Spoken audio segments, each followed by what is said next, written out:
ಮಾಡಿ ಮತ್ತು ಈಗ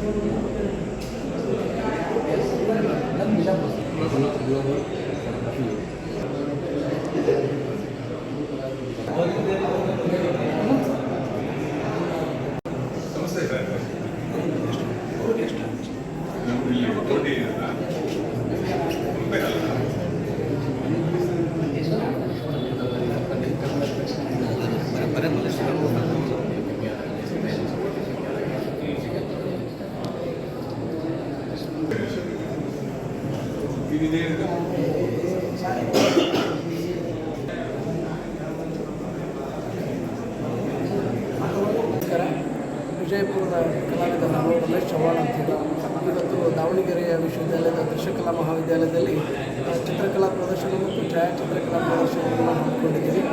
ನಾನು ಬೇಸಿಕಲಿ ಕಲಾವಿದರಾಗಿರೋದ್ರಿಂದ ನನ್ನ ಚಿತ್ರಕಲೆಗಳು ಇಲ್ಲಿ ಪ್ರದರ್ಶನ ಆಗ್ತಾ ಇದ್ದಾವೆ. ಹಾಗೆ ನನ್ನ ಇನ್ನೊಬ್ಬ ಮಿತ್ರ ಸತೀಶ್ ಕಲಾಲ್ ಅವರ ಛಾಯಾಗ್ರಹಣದ ಕಲಾ ಪ್ರದರ್ಶನ ಇಲ್ಲಿ ನಡೀತಾ ಇದೆ. ನಾನು ಸುಮಾರು 25 ವರ್ಷಗಳಿಂದ ಈ ಕಲಾಕ್ಷೇತ್ರದಲ್ಲಿದ್ದೀನಿ. ಈಗಿನ ಇಲ್ಲಿ ಮಾಡಿರೋ ಕಾನ್ಸೆಪ್ಟು ಪೇಂಟಿಂಗ್ ಕಾನ್ಸೆಪ್ಟ್ಸ್ ಅಂತಂದರೆ ನಾನು ಈ ಗೂಗಲ್ ಅರ್ತ್ ಮೇಲೆ ಒಂದಿಷ್ಟು ವರ್ಕ್ಶಾಪ್ ಮಾಡ್ತಾಯಿದ್ದೀನಿ. ಹಾಗೆ ಈ ನೀರಿನ ಏನು ಅಭಾವ ಇದೆ, ಅಂತರ್ಜಲದ ಬಗ್ಗೆ ಒಂದಿಷ್ಟು ಕಲಾಕೃತಿಗಳನ್ನು ಮಾಡ್ತಾಯಿದ್ದೀನಿ. ಸ್ವಲ್ಪ ದೊಡ್ಡ ಸೈಜಿನ 4x6, 4x9 ಥರದ ಸೈಜಿನ ಕಲಾಕೃತಿಗಳನ್ನು ನಾನು ಇಲ್ಲಿ ಡಿಸ್ಪ್ಲೇ ಮಾಡಿದ್ದೀನಿ. ಈ ಕಲಾ ಪ್ರದರ್ಶನವನ್ನು ದಾವಣಗೆರೆಯ ಎಲ್ಲ ಕಲಾವಿದರು ಕಲಾಸಕ್ತರು ಆಸಕ್ತಿಸಬೇಕಂತೇಳಿ ವಿನಂತಿಸ್ಕೊಳ್ತೀನಿ. ಧನ್ಯವಾದ. ತಮ್ಮ ಹೆಸರು ಸರ್? ರಮೇಶ್ ಚವ್ಹಾಣ್. ನಮಸ್ಕಾರ, ನಾನು ಸತೀಶ್ ಕಲಾಲ್ ಅಂತ ವಿಜಯಪುರದವರು. ಸುಮಾರು 20-25 ವರ್ಷದಿಂದ ಛಾಯಾಗ್ರಹಣ ಕ್ಷೇತ್ರದಲ್ಲಿ ಕೆಲಸ ಮಾಡ್ತಾಯಿದ್ದೆ. ನಾನು ಕಳೆದ ಒಂದು 8 ವರ್ಷದಿಂದ ಈ ಹವ್ಯಾಸ ಛಾಯಾಚಿತ್ರ ಅಂತ ನೇಚರ್ ಆಗಿರ್ಬೋದು, ವೈಲ್ಡ್ ಲೈಫ್ ಆಗಿರ್ಬೋದು, ಇದನ್ನು ಸಂಪರ್ಕಿಸಿಕೊಂಡು ಸ್ವಲ್ಪ ಚಿತ್ರ ತೆಗೆಯೋಕ್ಕೆ ಶುರು ಮಾಡಿದೆ. ನನ್ನ ಚಿತ್ರಗಳನ್ನು ನೋಡಿ ಹಿರಿಯರೊಬ್ಬರು ನನಗೆ ಹವ್ಯಾಸ ಹೊರತುಂಬಿ, ಇಲ್ಲ ಈ ಥರ ಚಿತ್ರಗಳು ನೀವು ಸುಮ್ಮನೆ ಕೂತ್ಕೋಬಾರ್ದು, ಅದನ್ನು ಡಿಸ್ಪ್ಲೇ ಮಾಡಿ ಅಥವಾ ಪಬ್ಲಿಷ್ ಮಾಡಿ ಅಂತ. ಸೊ ಅವಾಗಿಂದ ಆಮೇಲೆ ಸ್ನೇಹಿತರು ಸ್ವಲ್ಪ ಕಲಾವಿದ ಸ್ನೇಹಿತರೆಲ್ಲ ಸಿಕ್ಕರು, ಅವರಿಂದ ಹಾಗೆ ಶುರು ಮಾಡಿದೆ. ನಂತರ ಇದು 3ನೇ ಪ್ರದರ್ಶನ ಆಗ್ತಾ ಇರೋದು. 2 ಬಿಜಾಪುರದಲ್ಲಿ ಮಾಡಿದ್ವಿ, ದಾವಣಗೆರೆ ಮಾಡ್ತಾ ಇದ್ದೀವಿ. ಸುಮಾರು ಚಿತ್ರಗಳೆಲ್ಲ ನೋಡಿದೆ. ಇಂಡಿಯಾದಲ್ಲಿ, ಭಾರತದಲ್ಲಿ, ಕರ್ನಾಟಕ ಮತ್ತು ವೈಲ್ಡ್ ಲೈಫ್ ಹೊಸದಲ್ಲಿ ತೆಗೆದ ಚಿತ್ರಗಳನ್ನು ಡಿಸ್ಪ್ಲೇ ಮಾಡಿದ್ದೀವಿ.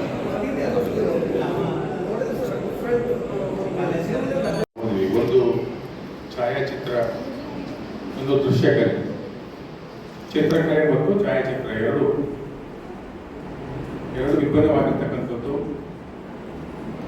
ಪತ್ರಿಕೋದ್ಯಮಕ್ಕೆ ಕೂಡ ಅವಕ್ಕೆ ನೇರ ಸಂಪರ್ಕ ಇರೋದು ಸಹಜ.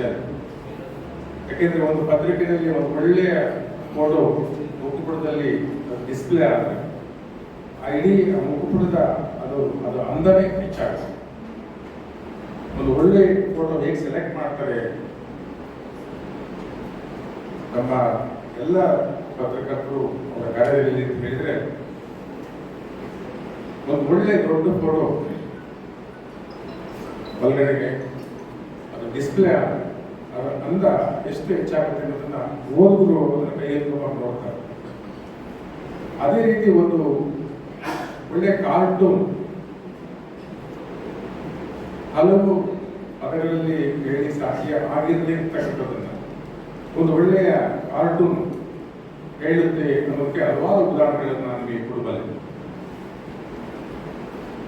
ಫೋಟೋಗ್ರಫಿ ಬಗ್ಗೆ ಹೇಳಬೇಕು ಅಂತ ಹೇಳಿದ್ರೆ, ಇವತ್ತಂತೂ ಇದನ್ನೆಲ್ಲ ಛಾಯಾಚಿತ್ರ ಅದನ್ನ ಒಂದು ಕಲೆ ಅಂತ ನಾವೆಲ್ಲ ಭಾವಿಸ್ತಿದ್ವಿ. ಇವತ್ತು ಯಾರ ಕೈಯಲ್ಲಿ ಮೊಬೈಲ್ ಇದೆ ಎಲ್ಲರೂ ಫೋಟೋಗ್ರಾಫರ್ಸೇ. ಅದಕ್ಕೆ ಡಿಫರೆನ್ಸೇ ಇಲ್ಲ. ಚಿಕ್ಕ ಮಗುವಿಂದ ಹಿಡಿದು 70 ವರ್ಷದ ಮುದುಕರ ತನಕ ಮೊಬೈಲ್ ಯಾರ ಕೈಲಿರುತ್ತೋ ಎಲ್ಲರೂ ಫೋಟೋಗ್ರಾಫರ್ಸ್, ಎಲ್ಲರೂ ಛಾಯಾಚಿತ್ರಗಾರರೇ ಕೂಡ. ಅದರಲ್ಲಿ ಸೆಲ್ಫಿ ತೆಗೆಯೋದ್ರಲ್ಲಂತೂ ಅವರು ಬಹಳ ವಿಶಿಷ್ಟ ಪರಿಣತಿಯನ್ನ ಹೊಂದಿರ್ತಕ್ಕಂಥದ್ದು. ಅದಷ್ಟೇ ಛಾಯಾಚಿತ್ರ ಅಂತ ಅನ್ಸ್ಕೊಳ್ಳೋದು. ನಾನು ನೋಡಿರೋ ಹಾಗೆ ಒಂದು ಚಿತ್ರ ಅದು ಮೋಸ್ಟ್ಲಿ ಅಂತಾರಾಷ್ಟ್ರೀಯ ಮಟ್ಟದ ಖ್ಯಾತಿಯನ್ನ ಪಡೆದು ಹೇಳ್ತೀನಿ. ಇಥಿಯೋಪಿಯಾದಲ್ಲಿ ಬರಗಾಲ ಬಂದು ಸಿಕ್ಕಾಪಟ್ಟೆ ಸಮಸ್ಯೆಗಳಾಗಿದ್ದು ನಮ್ಮ ಒಳ್ಳೆ ಊಟ ಇಲ್ಲದೇ ಒಂದು ಮಗು, ಆ ಮಗುವಿನ ಮೈ ಮೇಲೆ ಎಲ್ಲ ಮೂಳೆಗಳು ಕಾಣ್ತಾ ಇದ್ದಾವೆ, ಹುಟ್ಟದಲ್ಲಿ ಒಂದು ಚೂರು ರಕ್ತ ಇಲ್ಲ, ಇನ್ನೇನು ಸಾಯುತ್ತೆ ಅನ್ನೋ ಮಟ್ಟದಲ್ಲಿ ಇರ್ತಕ್ಕಂಥ ಒಂದು ಮಗು ಮುಂದೆ ಕೂತಿದೆ. ಅಂದ್ರೆ ಹಿಂದ್ಗಡೆಗೆ ಒಂದು ಹದ್ದು ಕಾಯ್ತಾ ಇದೆ. ಇಷ್ಟೇ ಚಿತ್ರ. ಹಿಂದ್ಗಡೆಗೆ ಒಂದು ಹದ್ದು ಕಾಯ್ತಾ ಇದೆ ಮಗುವಿನಲ್ಲಿ ಇವತ್ತು ನಾಳೆ ಸಾಯುತ್ತೆ ಅನ್ನೋ ಗಳಿಗೆ. ಈ ಚಿತ್ರ ಎಷ್ಟು ಒಂದು ಒಂದು ಒಂದು ಸಾವಿರ ಪುಟಗಳಲ್ಲಿ ಬರೆಯುವಂತಹ ಒಂದು ದೊಡ್ಡ ದೃಶ್ಯ ಕಾವ್ಯವನ್ನ ಒಂದೇ ಒಂದು ಛಾಯಾಚಿತ್ರ ನಮ್ಗೆ ಹೇಳಿಕೆ ಸಾಧ್ಯ ಆಗಿದೆ. ಇನ್ನೊಂದು ಒಂದು ಕಾರ್ಟೂನ್ ಬಗ್ಗೆ ನಾವು ಒಂದು ಉದಾಹರಣೆಯನ್ನ ಕೊಡ್ತೇನೆ. ಹಿಂದೆ ಇಂದಿರಾ ಗಾಂಧಿ ಅವರು ಪ್ರಧಾನಮಂತ್ರಿ ಆಗಿದ್ದಾರೆ. ಆಗುವಾಗ ಎಲೆಕ್ಷನ್ ನಡೀತು, ಲೋಕಸಭೆ ಎಲೆಕ್ಷನ್ ನಡೀತು. ಇಡೀ ದೇಶದ ಎಲ್ಲ ಪಕ್ಷಗಳನ್ನ ಸೋಲಿಸಿ, ಎಲ್ಲ ಪಕ್ಷಗಳನ್ನ ಮಕಾಡೆ ಮಲಗಿಸಿ ಕಾಂಗ್ರೆಸ್ ಪಕ್ಷ ಹೈಯೆಸ್ಟ್ ಲೋಕಸಭಾ ಸೀಟ್ಗಳನ್ನ ಗೆದ್ದು ಇಂದಿರಾ ಗಾಂಧಿ ಅವರು ಪ್ರಧಾನಮಂತ್ರಿ ಆದರು. ಅದಕ್ಕೆ ಇಂಗ್ಲಿಷಲ್ಲಿ ಮಾತು ಹೇಳ್ತಾರೆ, ಸ್ವೀಪ್ ಮಾಡಿದ್ರು. ಸ್ವೀಪ್ ಮಾಡಿದ್ರು ಅನ್ನೋದು ಅರ್ಥ ಏನಪ್ಪ ಅಂದ್ರೆ ಎಲ್ಲ ಗುಡಿಸಿ ಹಾಕಿದ್ರು ಅಂತ. ಅವಾಗ ಪ್ರಜಾವಾಣಿಯಲ್ಲಿ ಒಂದು ಕಾರ್ಟೂನ್ ಬಂದಿತ್ತು. ಪ್ರಜಾವಾಣಿ ಅಲ್ಲ, ಹಿಂದೂನಲ್ಲಿ ಒಂದು ಕಾರ್ಟೂನ್ ಬಂದಿತ್ತು. ಒಬ್ಬ ಮುನ್ಸಿಪಾಲಿಟಿ ಕಸ ಹೊಡೆಯಲು ಇರ್ತಾನೆ. ಅವೆಲ್ಲ ಕಸವನ್ನು ಹೊಡೆದು ಆ ಡಸ್ಟ್ಬಿನ್ ತುಂಬ್ತಾ ಇರ್ತಾನೆ. ಫುಲ್ ಕ್ಲೀನ್ ಸ್ವೀಪ್, ಒಂದೇ ಲೈನ್ ಕ್ಲೀನ್ ಸ್ವೀಪ್. ಅದು ಬಿದ್ದಂತ ಎಲ್ಲ ಕಸಗಳನ್ನ ಗುಡಿಸಿ ಕಸ ಡಬ್ಬಿಗೆ ತುಂಬಿಟ್ಟು ಆರಾಮಾಗಿ ನಿಂತ್ಕೊಳ್ತಾನೆ. ಅಂದ್ರೆ ಇಂದಿರಾ ಗಾಂಧಿ ಆ ರೀತಿ ಎಲ್ಲ ಕಸಗಳನ್ನ ಹೊಡೆದು ತುಂಬಿಟ್ಟು ಹೋಗ್ತಾ ಇರ್ತಾನೆ. ಅದನ್ನ ಮತ್ತೆ ಬಿಡಿಸಿ ಹೇಳಬೇಕಾಗಿಲ್ಲ. ಇತ್ತೀಚೆಗೆ ಯಡಿಯೂರಪ್ಪ ಮುಖ್ಯಮಂತ್ರಿ ಆಗಿದ್ದಾಗ